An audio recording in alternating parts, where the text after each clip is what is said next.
Hi, this is Jamie Davidson here, and I'm going to show you how to create your own Glog. I've just logged in and I'm on my dashboard. On my dashboard, it shows me all of the Glogs I've previously made. And so if I want to create a new Glog, I'm going to go up here and create new Glog.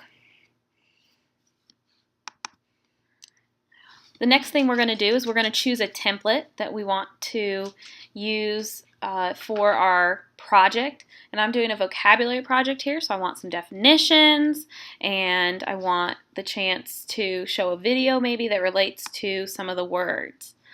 And I like this right here, this one. And I'm not necessarily doing a book report, but I can make it fit to what I want.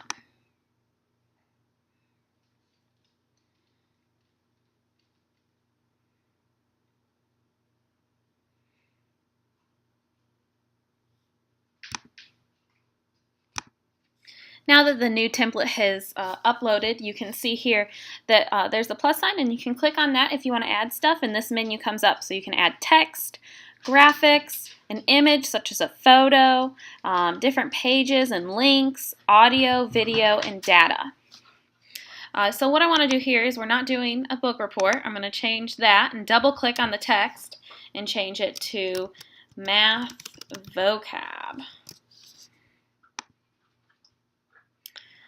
And I'm not going to use this section here, so I'm going to delete it, but I will use this, and instead of having a title, I'm going to go ahead and write what the vocabulary is that we're reviewing in this Glog, and that will be sales tax, tip, and discount. And here you can see you can choose different fonts if you want. You can make it bold, underline, decide whether to center it or put it off to the side. You can change the size of it, make it a little bigger or smaller. And so you'd have to highlight it to make those changes. So I'm going to make it a little bit bigger. Too big. That's a little bit better. And I can even change the color if I wanted to make it a green to match this, or just leave it the gray that it was originally. Now, as you can see over here, I have 3 little squares, which is perfect for my definitions. So what I would do is in this box, I would write the word, and I double click on it, delete the previous text, and write sales tax. Below it, what I would do is in this box, I can go ahead and double click in here, delete this text, and write the definition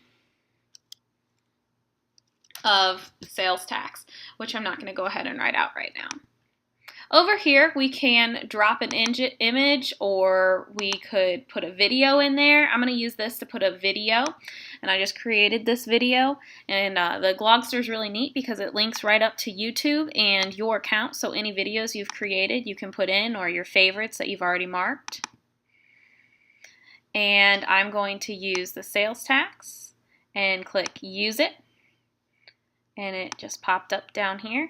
And so I'm going to shrink it down to fit on that little pink box there for us. And rotate it so it fits in there. And so now my students can go and watch the video. In this text, I'm going to go ahead and write, check the video out.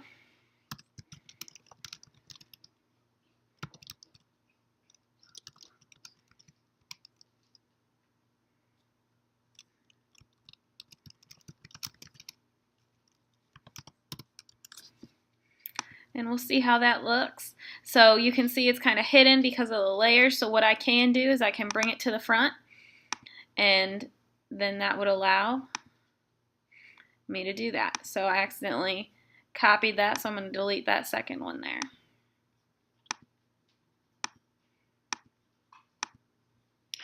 Alright, so I'm not necessarily going to use these, but what I could do is I could, instead of problem conflict, I could write an example and write out an example of sales tax, an example of tip. Some other things that are pretty neat here that you can do is you can add graphics, and they have little stickers and animated arrows, and they have geometry and shapes and all the different things that you would want to add to maybe make your thing a little bit better. Maybe you were talking about the tipping the ice cream man, and you could use that. But there's all different options that you can use to create your glog. And what you would want to do is obviously save your glog. And we're going to name it Math Vocab. And our category here, we're talking about math, obviously. And we're going to do, we could click, they have money and finance, and it is about that, also percents. And we would use this in 7th or 8th grade. And it is unfinished right now, so I'm just going to leave it and not make it public and hit save. And as that's being saved, I can go ahead and go back once it's saved to my dashboard, and all of my projects will be back up.